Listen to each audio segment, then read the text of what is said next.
Burnett, President of W&J, and I want to welcome you to this first dinner in honor of the Entrepreneurial Studies program. We're delighted that you're with us, and we look forward to this occasion this evening and having you with us in the future for many, many more. To begin the evening, I've asked Dr. Robert Vanderkapelle, the college pastor, to say the invocation, after which I do hope you will begin to eat. Thank you for coming.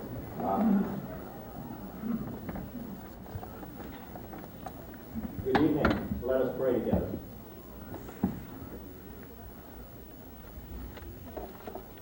Gracious Lord our God, we are grateful for moments such as these when we can pause and reflect on thy goodness to us. Each of us here gathered has experienced of thy grace and thy bounty.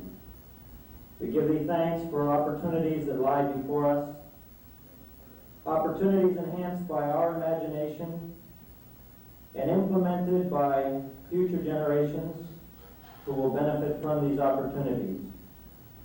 In all of this, we acknowledge our dependence upon thee. We exalt thee as the source of all goodness, all generosity, and all truth.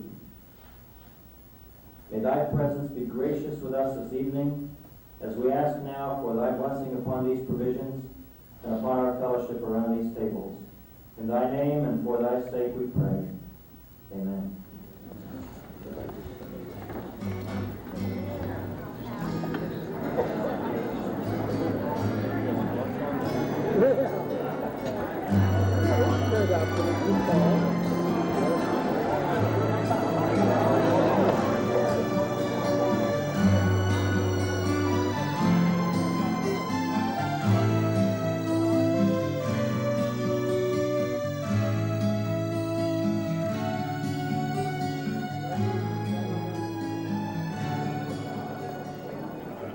To begin the program this evening, we have the W&J College Chamber Singers and Swing Ensemble, accompanied by Darla Pepper and under the direction of William M. Hudgens, Professor of Music and Chairman of the Music Department at W&J.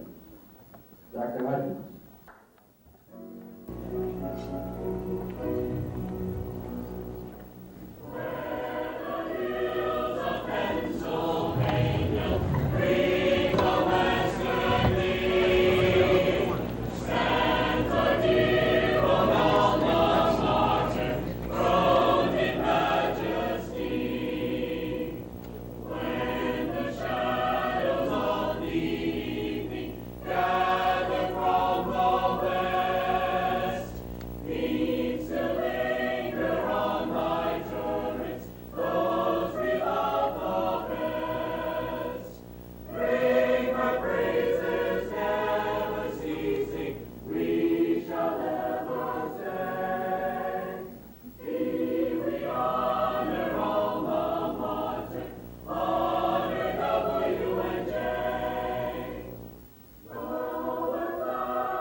This evening is an auspicious occasion. We gather here together at dinner to celebrate the announcement of a new development at Washington and Jefferson College, the Center for Entrepreneurial Studies. Since its founding, Washington and Jefferson College has been a pioneer. In the 1700s, we were literally on the frontier of this nation. In the 19th century, we produced scholars responsible for breaking through to new frontiers in medicine and science. And in the 20th century, we have continued to gain recognition as one of the finest liberal arts colleges in the nation, producing alumni who continue to take their place among this country's leaders of business, the professions, and government. As a matter of interest, I checked our archives. From 1802 to 1918 inclusive, we found that we had, in terms of our alumni body, 1 Chief Justice of the Supreme Court of the Republic of Texas, 4 cabinet ministers of the United States of America, 11 United States senators, 10 governors of states, 84 United States congressmen, 230 state legislators, 83 presidents of colleges and universities, 35 moderators of the General Assembly of the Presbyterian Church, 20 judges of state Supreme Court, 125 judges of the county courts, 1,724 ministers, 100 foreign missionaries, 1,118 lawyers, 570 doctors, and not to mention engineers, teachers, and businessmen in large numbers. Since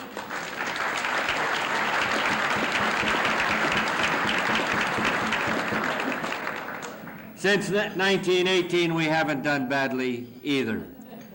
Today, among our 9,000 alumni, over our 1,000 are physicians, 1,200 lawyers, a number of judges, 450 teachers, and what we're celebrating this evening, ladies and gentlemen, in terms of our contribution to the business sector of our society, we have over 400 chief executive officers of business firms in the United States. We're pleased with this output. We think in terms of our product, we have much to be proud, and tonight we want to announce the development of a new program which we hope will focus more of our attention and capabilities on the development of entrepreneurs. The Entrepreneurial Studies program represents for us a continuation of the tradition of producing men and women who are productive in our society. It is another example of our service to our community. Our mission is to produce not only productive citizens, but leaders who will be prepared to face the challenges of the next century. We are unique in offering of our Entrepreneurial Studies program because we're one of the few small colleges who are doing this at the undergraduate level. We are doing it because of our primary goal in terms of producing productive citizens, but we are also doing it because we feel we are very fortunate indeed, because we have coming to us freshman students of the highest caliber. I think you've seen some of them tonight. Some of them are sitting around the room with you, freshmen, new members of the program. They'll be introduced later by Paul Stiffelmeyer, the director of the program. We're proud of these people. They come to us with good talents, and we hope that we are able to develop their abilities by providing the best professional and liberal arts education available, and by exposing them not only to the professional subjects, but to the eternal values that are inherent in the arts, in the humanities, in the social, as well as the physical sciences. It is a tradition at the college that we produce leaders, and it is a tradition, we hope, that those who participate in the program of the Center for Entrepreneurial Studies will continue and not only enhance, but make it part of our tradition that we have had in medicine, in law, in the ministry, and in teaching, that we'll make it part of our tradition in business as well. To tell you more about the program, we have here tonight Dr. Felix Livingston, who's chairman of our Department of Economics and Business. Felix was instrumental in the initial development of the program. He is what you might call an entrepreneurial educator. He continues to work closely with the program, providing his time, effort, counsel, and valuable guidance. Dr. Livingston is a graduate of Kansas State University and was formerly an assistant dean in the Sorrell School of Business at Troy State University in Alabama. Dr. Livingston.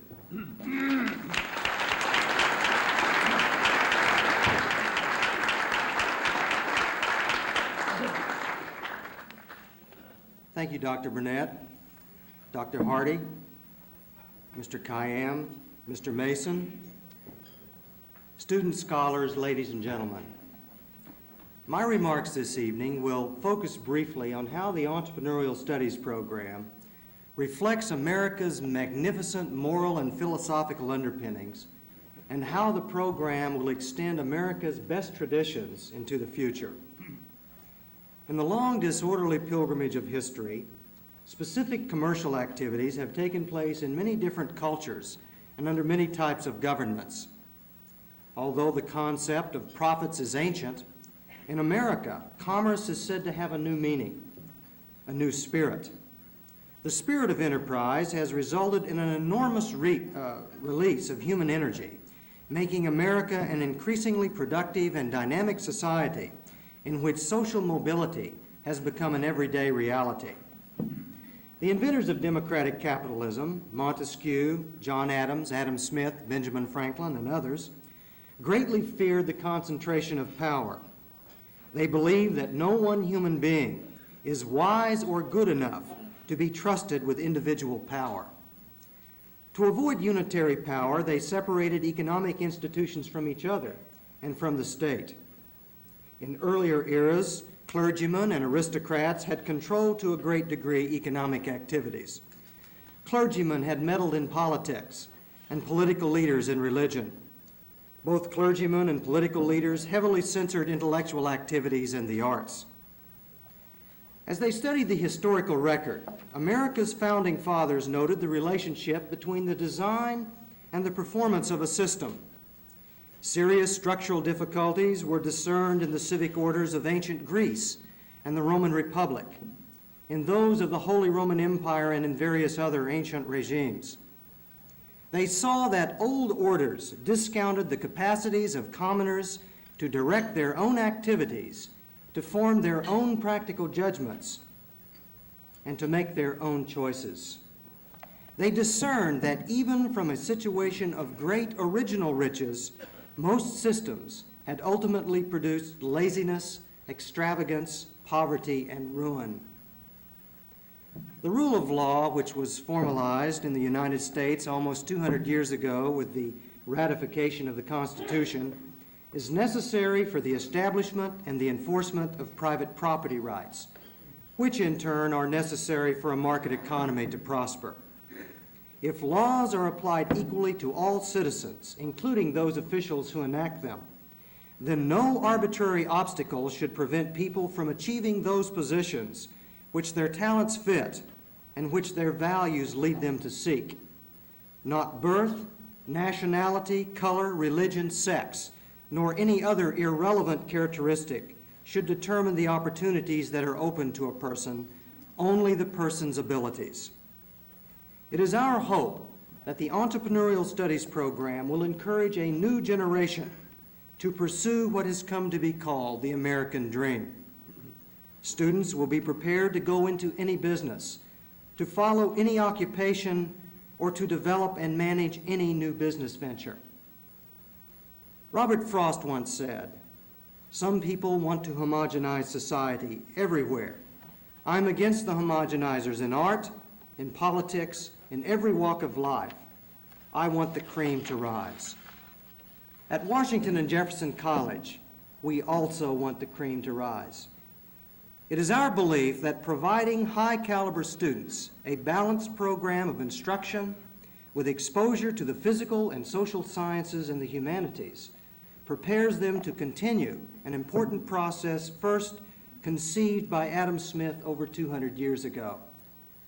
Smith believed that the market system is a moral system, not because the intentions of market participants are noble, but because no other system has ever been as effective in abolishing famine, in raising up the poor, and in banishing material suffering from all mankind. At W&J, we recognize that the driving force behind the market economy is the entrepreneur. We also understand that societies which spend more time producing goods and less time producing ideas will soon stagnate. W&J's Center for Entrepreneurial Studies represents an important link between freedom-loving generations which have passed and generations which have yet to be born. By fostering the spirit of enterprise in energetic and creative students, we are contributing to the economic prosperity of America, and we are making possible the continuance of a free society. For the price of liberty, as philosophers through the centuries have told us, is a self-disciplined and self-reliant citizenry. Thank you.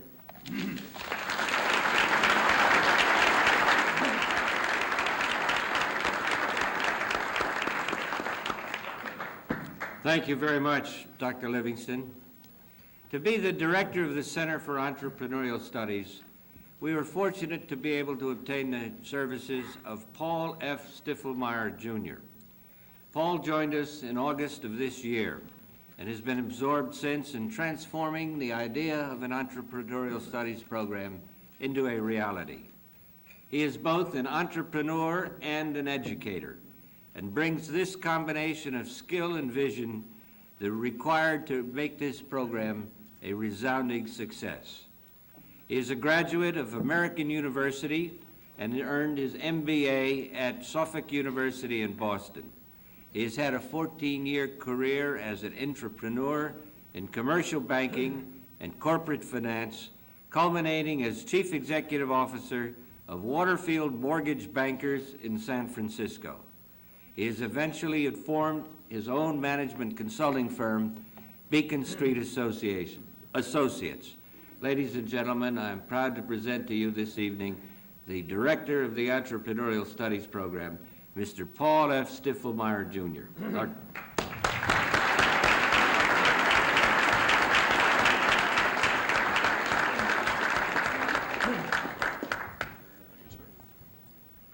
Just glad after that build-up I didn't trip on my way up to the podium. Dr. Burnett, Dr. Hardy, Mr. Khayyam, ladies and gentlemen, I'm quite proud and delighted to be here before you tonight. We at the Center for Entrepreneurial Studies feel we have embarked on a truly exciting venture. It's a mission to capture in an educational program the excellence, promise, and vision of the American enterprise system that Dr. Livingston spoke so eloquently about moments ago. We're challenged to educate and excite young people about the many opportunities for achievement that await them over their lifetime. Not just the possibility of starting and managing their own business, but the right to challenge old assumptions about what is possible and to explore new frontiers. We seek to instill confidence and the belief that effort and endeavor will be rewarded, a belief that there's more honor in having tried and failed than to have never failed simply because you never took the risk.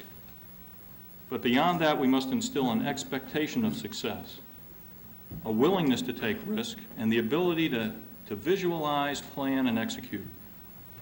We enjoy many freedoms in this fine land, but foremost among them is freedom of thought and ideas. Our minds are our own. The concepts they create are ours to nourish and grow into greatness, limited only by our own determination.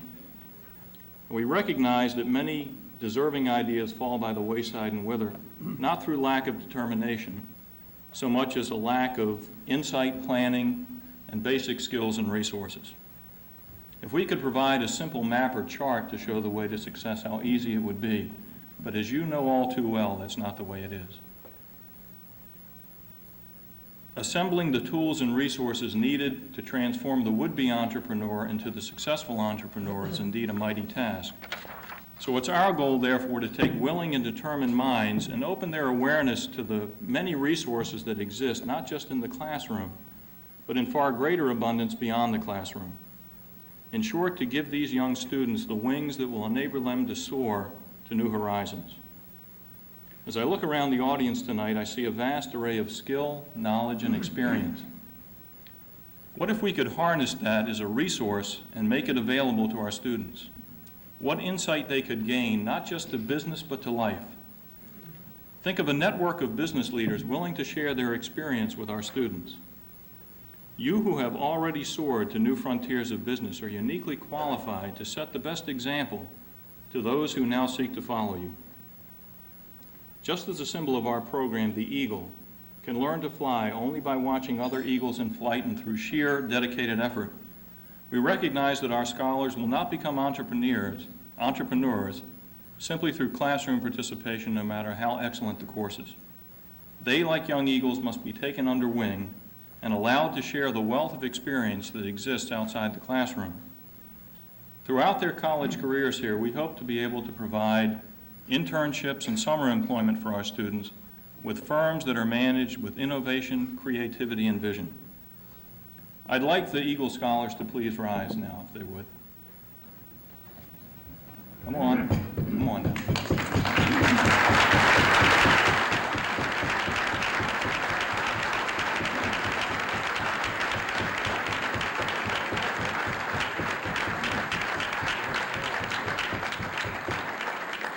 These young people represent our first class of entrepreneurial students.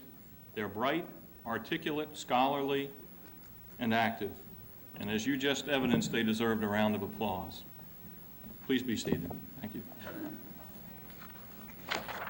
It's our belief that many of them will someday start, own, and manage their own businesses, creating new jobs and opportunities for countless others. We're confident that they represent our future leaders and are part of this country's greatest resource.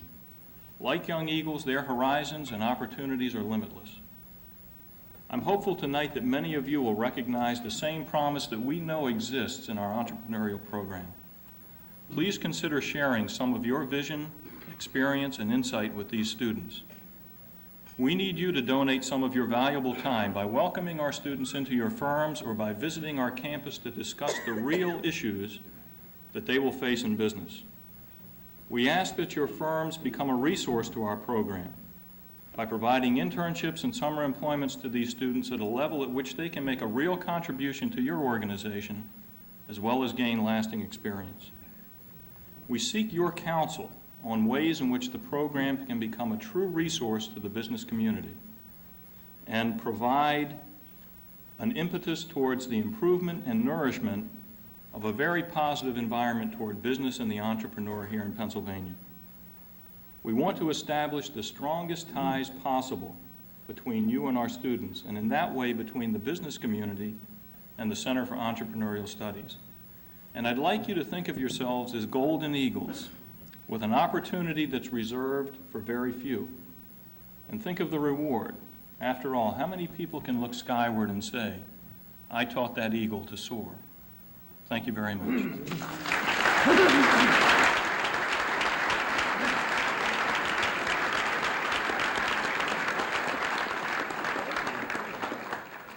Thank you very much, Paul. To tell you more of our commitment to the center, we have Mr. Kenneth M. Mason, Sr., member of the class of 1938, chairman of our Board of Trustees.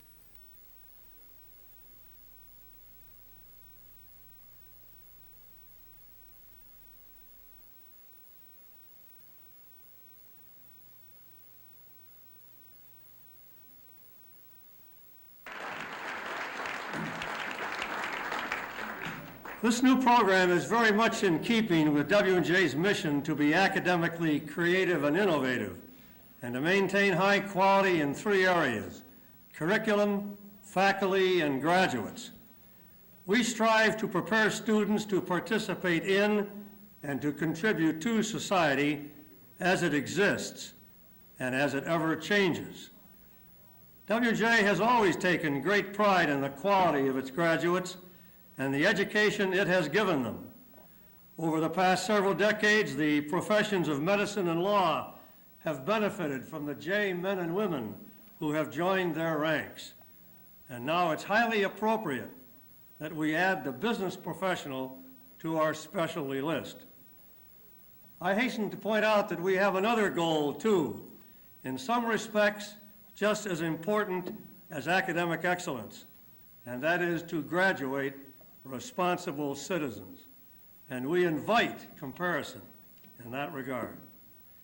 I predict great things for the new Center for Entrepreneurial Studies, and the Board of Trustees is confident that this will be a very positive influence in our educational process. And good luck. Thank you very much.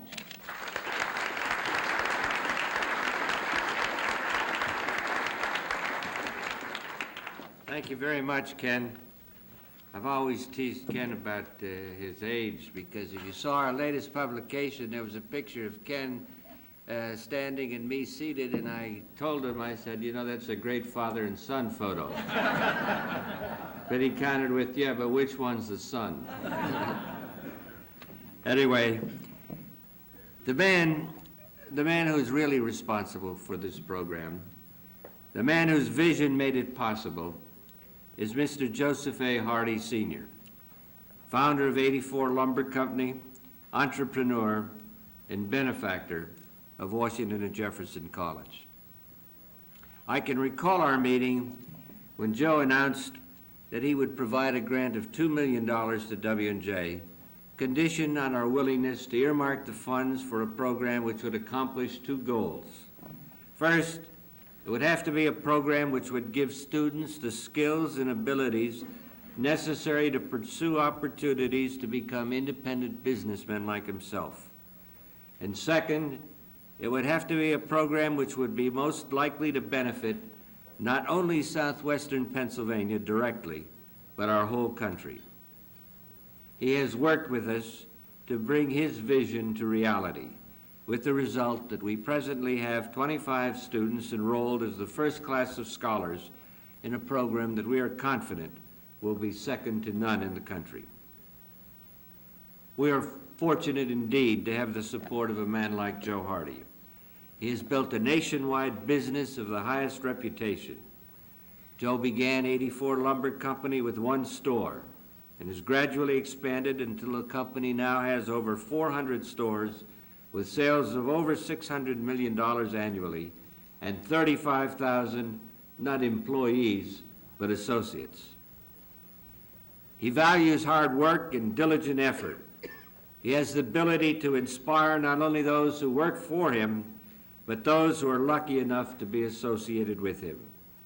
He believes in the system of free enterprise and in the responsibility of those who are successful to serve as role models for those who are just starting out in pursuit of their own vision. It is a great pleasure for me this evening, ladies and gentlemen, to honor Joseph A. Hardy, Jr. Senior.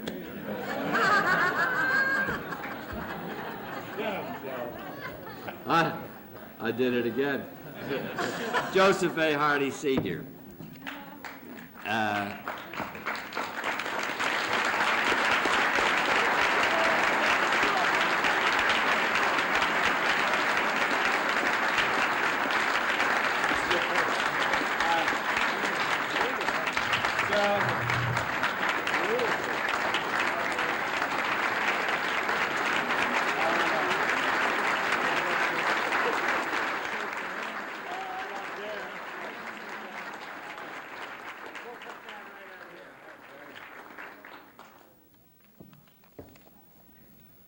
Thank you, Dr. Burnett and the Washington Jefferson, for this honor bestowed on me.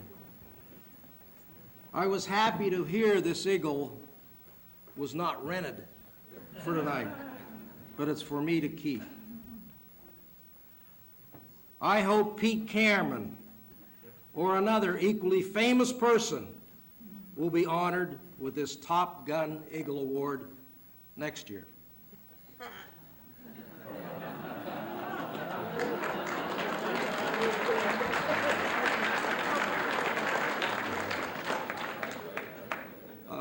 Why an undergraduate entrepreneurial study program?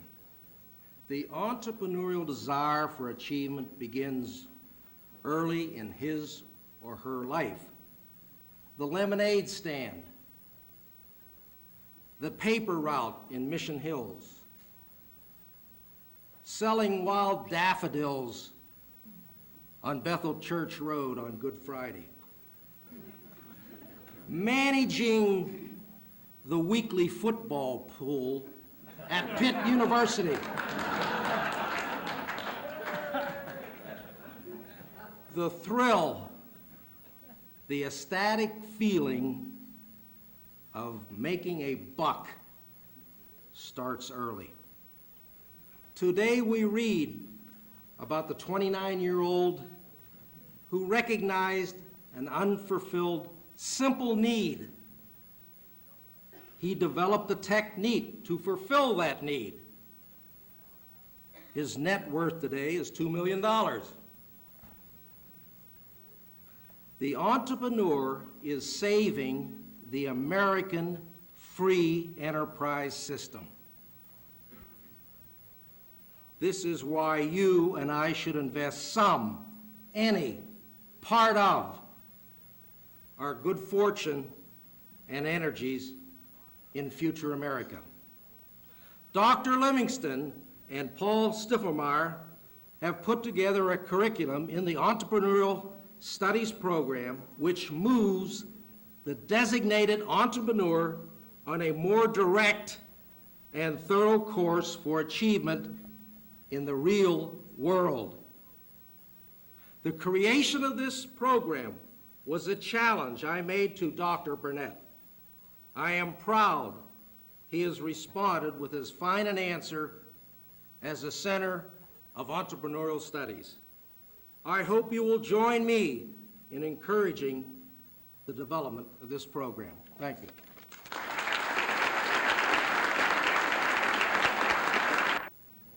Thank you very much, Joe. This evening we have another outstanding entrepreneur with us. He's an individual whose face is recognized by millions as the man who bought the company. Victor Khayyam II. Did I get that right?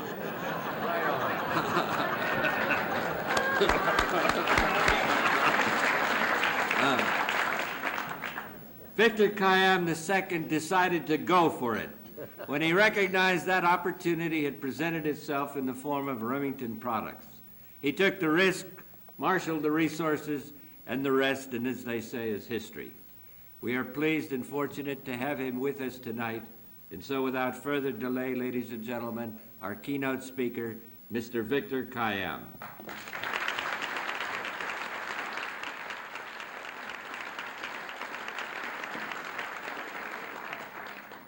I like W&J so much, I'd like to buy it.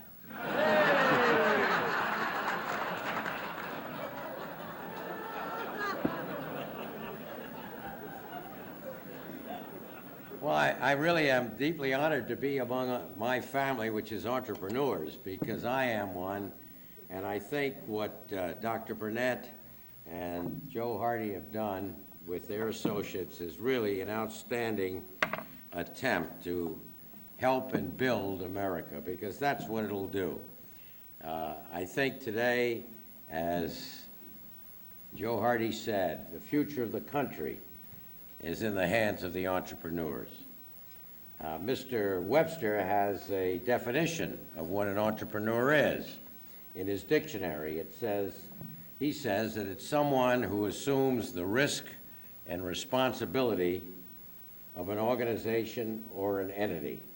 It comes from the French entreprendre, meaning to undertake. Now, I know that Mr. Webster is a learned individual, and I don't like to quarrel with that gentleman. However, I don't think he's fully covered the mark, because an entrepreneur not only undertakes, he's dedicated and committed to the success of whatever he or she undertakes. I might add, if you noticed, in the School of Entrepreneurial Studies at W&J, at least those people who stood up, there were more ladies in that school than men.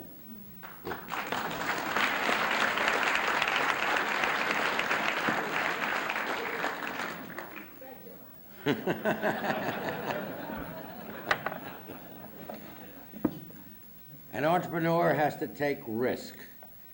It's not a straight line up to success. It's a roller coaster. An entrepreneur has to have a strong stomach. An entrepreneur has to make sacrifices.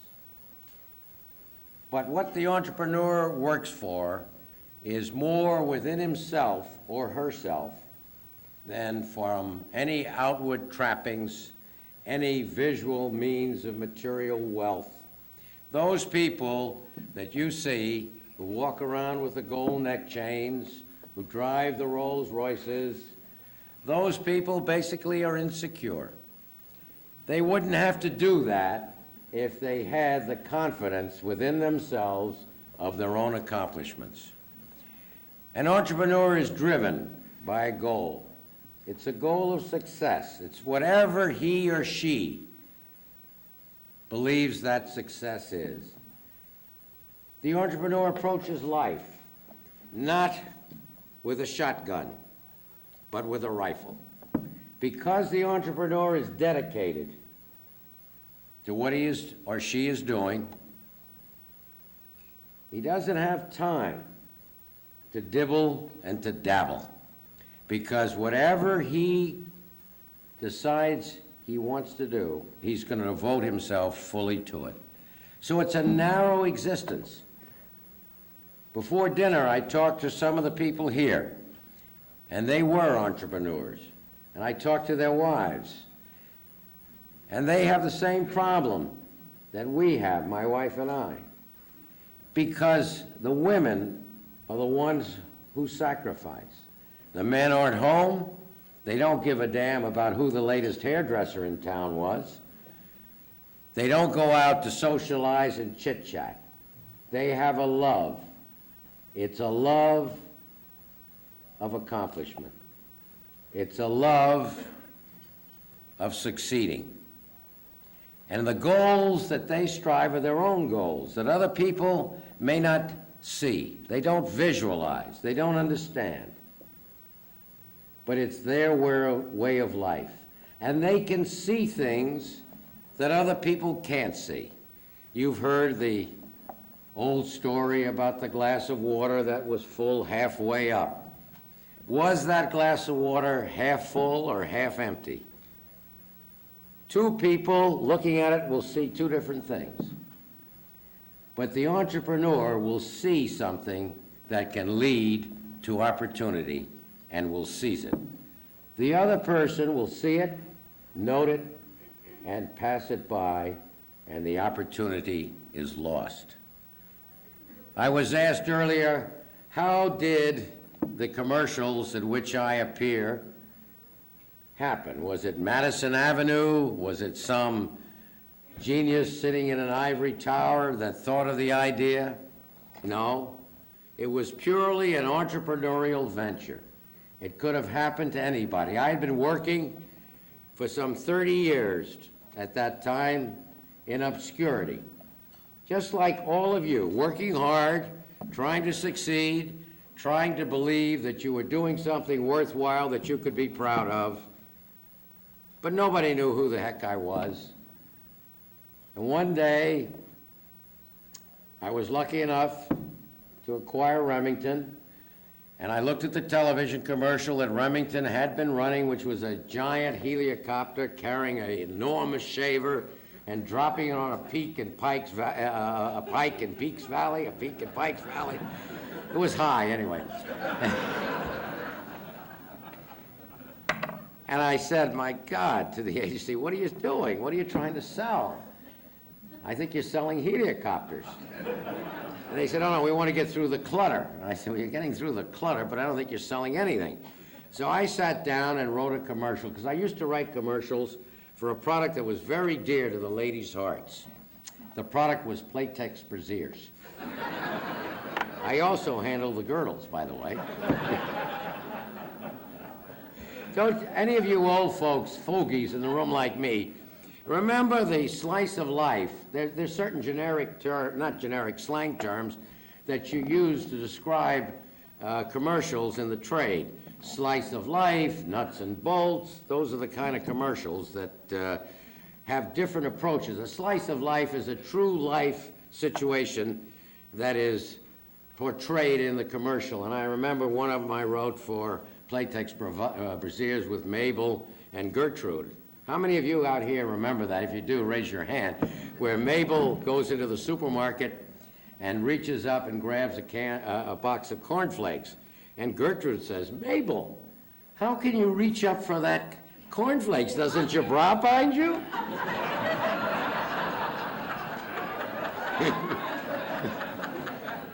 And of course, she responded, "Not with my new living bride moved with me." Incidentally, it was a great commercial, sold like hell. Incidentally, before we get carried away here about this commercial bit, I'll get back to the story.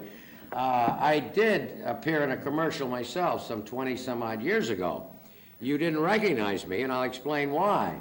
Years ago, when we did commercials for Braziers, the television code did not allow a breathing human being to be seen in the brazier on the screen. So we had to get around that code. We had a choice. We could either put the brazier on a bus form, which made it very static, or we could use a technique called ectoplasm. Now, ectoplasm was the same type of system that was used in the making of the Invisible Man movies, where something floated in space. And the way you do that is you film a blank scene, and then you film another scene, and you transplant the second scene over the first so that you look like you have something waving. Well, the way we did the braziers, we dress up a model in a black leotard, we put a brazier on her and make it iridescent. And then we'd shoot a scene, and then we'd shoot this brazier. That's all you would see in a dark room with the lights on the brazier, and then put one over the other. And we'd turn the girl around so you could see the back, the whole thing. Well, we're out in Long Island City in about 1958 or 59, and we're filming a brazier that many of you ladies probably remember, and some may be still buying, called Cross Your Heart Bra. It was the introduction of the Cross Your Heart Bra line. And there was the set all set up, the cameras were there, the director, the producer, we'd rented the studio, and no model. Well, at that time, I was rather young, and I didn't have this, and I was the low man on the totem pole, or the low something on the totem pole. And when the girl didn't arrive, after about 45 minutes, I saw everybody looking at me. So I daintily slipped into the leotard. I hooked up the brazier. Incidentally, I had to use a lot of toilet paper to make it a 34B. And that commercial appeared with the brazier floating in space, beautifully formed, and I was the model. So I'm not new to television. Anyway, getting back to the commercial, we wrote a nuts and bolts commercial which said the Remington microscreen shaves as close as a blade or your money back. And we started to run it here. We said, and here's why, and we gave the reasons why. That's the nuts and bolts. And I believe that we are one world now, and I think more and more one world. The same USP, unique selling proposition, that will garner a reaction in the United States, will garner a reaction in Bangkok or Paris or no matter where. If you touch the consumer benefit, it'll be the same consumer benefit, and you don't have to change anything to sell it anywhere in the world. So I took my consumer benefit and my nuts and bolts commercial and flew to England, which was our next largest market. And there, I ran into a little bit of a problem because the agency there had created a commercial and won an award for it. When an agency wins an award, that's tough. It means it's esoteric, it's recognized by the peers of the agency, but it probably doesn't sell diddly squat. And their commercial, I thought, was a little unreasonable, because other than Dr. Burnett, I don't know anybody else with a bathroom that they portrayed, because in that bathroom, they had a chap shaving, which was all right, but jammed into that bathroom with him was a 100-piece symphony orchestra playing Mozart. Well, we had a heated discussion as to which commercial we should run. We stopped for a lovely habit called tea, and we had our crumpets. And during that period, one of the people around the room from the English agency turned to me and said, "How does a bloke like you walk off the street and buy a company like Remington?" And I explained what a leverage buyout was. And they were all entranced. And as I explained it, I saw that they were interested. And I turned to them and I said, "Look, you're so interested in this. Would the average Brit be interested?" And they said yes, because that was before Thatcher and everybody was trying to take their money out of England. Nobody was investing, and here was somebody who had invested, and they thought that was unique and different. So I said to them, I could have just passed that by. Just said, "Oh, that's interesting. You were interested. The average Brit was interested." But I said, if they would be so interested, instead of doing your commercial or our commercial, why don't we do that commercial? And they said, "Hey, that's a good idea, and we'll get a soccer player to do it." I said, who would believe that the soccer player walked off the street and bought the company? If anybody's going to do it, I've got to do it. They had 9 reasons why I couldn't. First, I don't have a lot of muscles. Second, I'm not very appealing to the young. I got gray hair. Third, I was an American trying to do a commercial in Britain. And fourth, I'd never acted. Well, I told him about Playtex, but that didn't count. I could have said, "Oh, yeah, you're right," but I didn't. As Paul said earlier, if you don't try, you'll never succeed. So I said, let's test it. I went in the back room, we wrote a commercial, and 90% of what's on the air today was written back in '79 in England. We wrote the commercial. I went on a test campaign in a research laboratory, and the worst negative was that 5% said, if you're going to get an actor, why don't you get a British actor? So, you take a chance as an entrepreneur. You try. And you do unusual things. An entrepreneur wants to break the mold. He doesn't accept the status quo. He wants to change things for the better. So when you're sitting there and you're looking at this commercial, and now it's in German, and you're seeing yourself saying, "I'm an American, and I like the company so much I bought it," and you're speaking fluent German, all of a sudden something in your gut says, that's not realistic. How can this American speak fluent German? So if anybody's going to do that commercial, I've got to do it. And somebody says to you, "Do you speak German?" You say, "No. But by God, I can." Guten Tag. Ich war überzeugt, als Rasierer, bis mir meine Frau diesen Remington Microscreen geschenkt hat. Ich war so beeindruckt.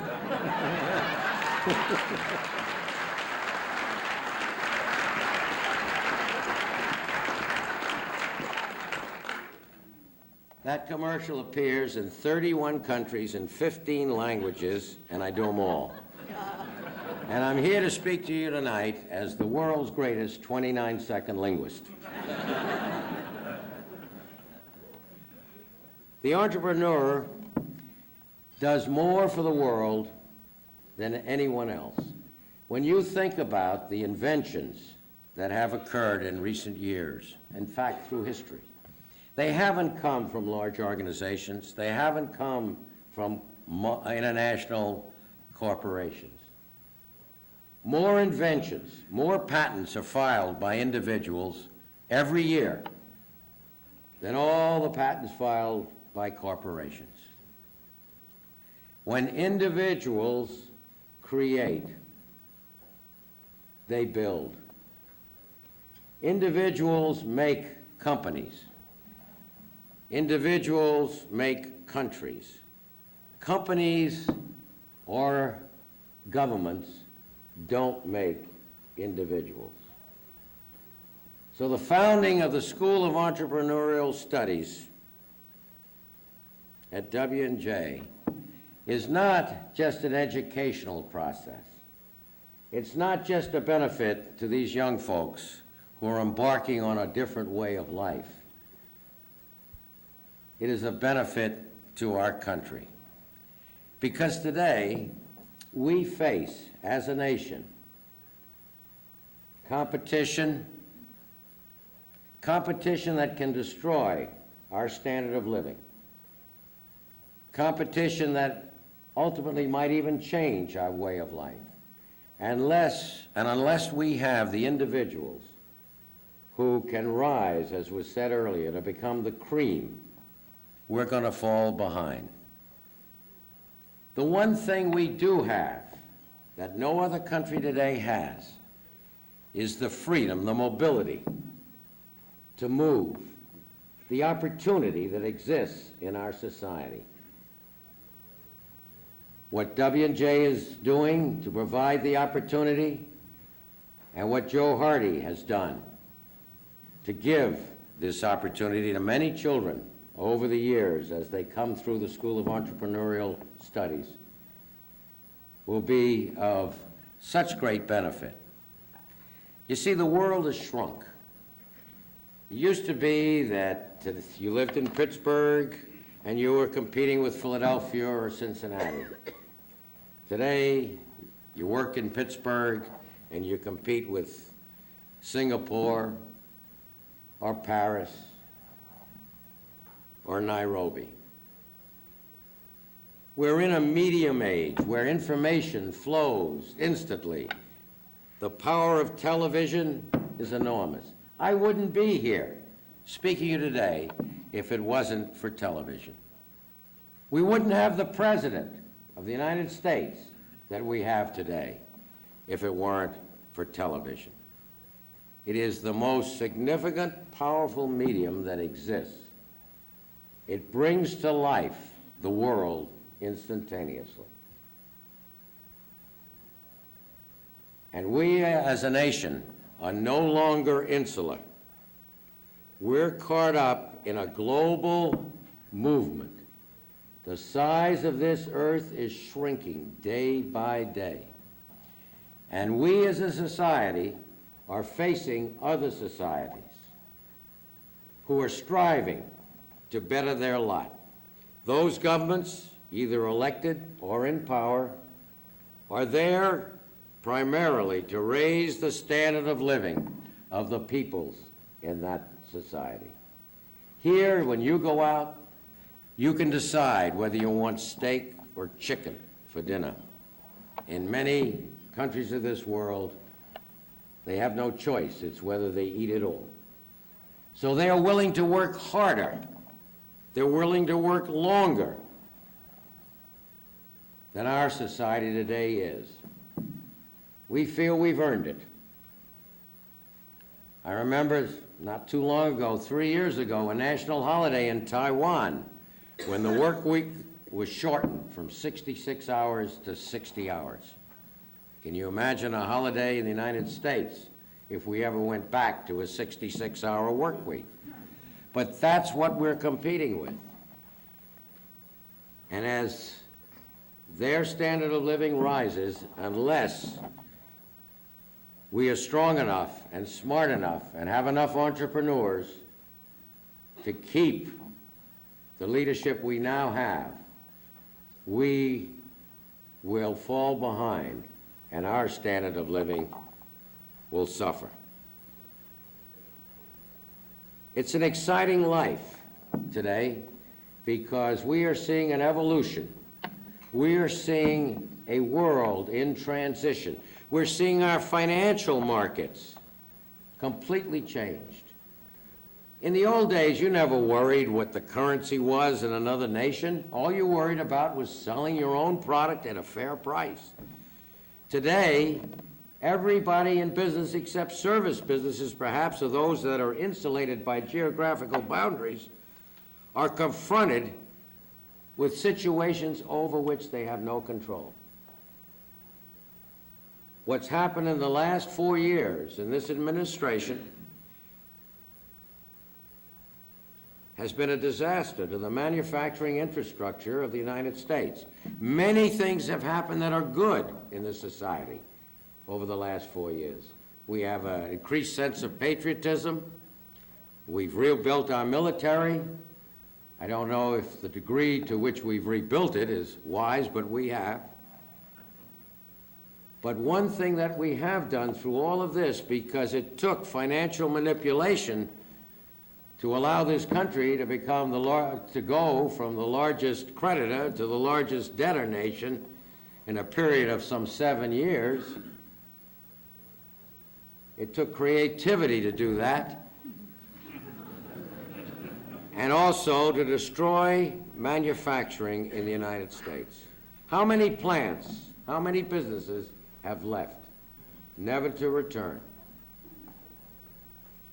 So these folks who are going out to do their own thing, to stand up for what they believe in,